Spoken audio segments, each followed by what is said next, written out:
ിരിക്കുകയല്ലേ മുസ്ലിം പണ്ട് ചാനലുകളിൽ കയറിയിരുന്നിട്ട് ഒരു നാളമില്ലാതെ വൃത്തികെട്ടവളമാര് അതിനകത്തിരുന്ന് പറയുന്നത് ഖുർആനൊരു സാധാരണ പുസ്തകം പോലെയാ കാണുന്നത്. ഞാനൊരു മുസ്ലിമാ, പക്ഷേ എനിക്ക് അല്ലാഹുവിൽ വിശ്വാസമില്ല.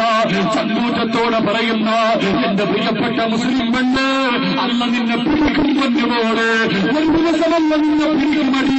അന്നൊരിക്കലും നിന്റെ കൂടെ ഉണ്ടാകില്ല. ഒരു ജീവിക്കാനും വരില്ല, ഒരു ചാനലുകാരനും വരില്ല, ഒരു കൈവരിച്ചവനും വരില്ല. അന്ന് പടച്ചവന്റെ മുന്നിൽ നിന്ന് അല്ലാഹുവിന്റെ ഖുർആൻ ഒരു സാധാരണ പുസ്തകമെന്ന് പറഞ്ഞ പെണ്ണ് ഒരിക്കൽ നിന്റെ ആരുടെ നിന്റെ ഉള്ളിൽ കൊണ്ടുവെക്കുമടി. അന്ന് പടച്ചവൻ നിന്നോട് ചോദിക്കുമ്പോൾ അന്ന് നിന്റെ ശരീരമുണ്ടല്ലോ, ഒരിക്കൽ തിന്നവെന്ന് ഒരു ദിവസമുണ്ട്. അന്ന് പടച്ചവൻ നിന്നോട് എണ്ണി എണ്ണി ചോദിക്കുമ്പോ അല്ലാഹുവിന്റെ ഖുർആൻ ഒരു സാധാരണ പുസ്തകമുണ്ട് ടിവിക്കകത്ത് കയറിയിരുന്ന പറഞ്ഞ പെണ്ണ് നാളെ പടച്ചവന്റെ കോടതിയിൽ വെച്ച് കാണാവടി. അല്ലാഹുവിന്റെ ഖുർആൻ എന്താ, അല്ലാഹുവിന്റെ കുടുംബക്കാരെന്താ അന്ന് പടച്ചവന്റെ മുന്നിൽ വെച്ച് നമുക്ക് കാണാം. എന്റെ പ്രിയപ്പെട്ട പെങ്ങള് അതപ്പതിച്ചു പോകല്ലേ, നാലുകാലുള്ള നാലുകാൽ വൃത്തികെട്ടവളാകല്ലേ. സീരിയലിന്റെ മുന്നിലിരുന്നിട്ട് ബഹുമാനായ ഉദ്ഘാടകൻ പറഞ്ഞതുപോലെ കുടുംബബന്ധം തകരുന്ന സീരിയൽ കണ്ടിട്ടല്ലേ, പരസ്പരം കണ്ടിട്ട് സ്ത്രീധനം കണ്ടിട്ട് അതിനകത്ത് നായിക പോലെ നീ അഭിനയിക്കുമ്പോ നിന്റെ ജീവിതം തകരുകയാ, നിന്റെ ജീവിതം കരയുകയാ.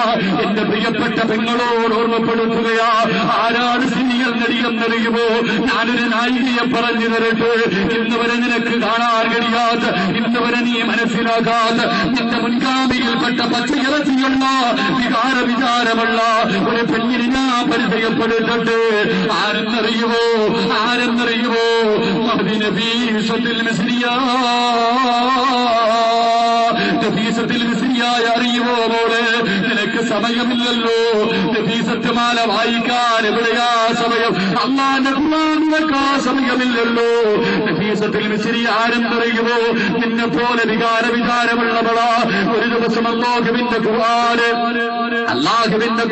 ഓതിയിട്ട് സൂറത്തുൽ തകാസുർ ഓതിയിട്ട് അർത്ഥം പറഞ്ഞു കൊടുക്കുമ്പോ നബീസത്തുൽ മിസ്രിയ റളിയല്ലാഹു തആല ബോധം കെട്ട് വീണു പോവുകയാ. നരകത്തെക്കുറിച്ച്, ഖബറിനെ കുറിച്ച് കേട്ടപ്പോ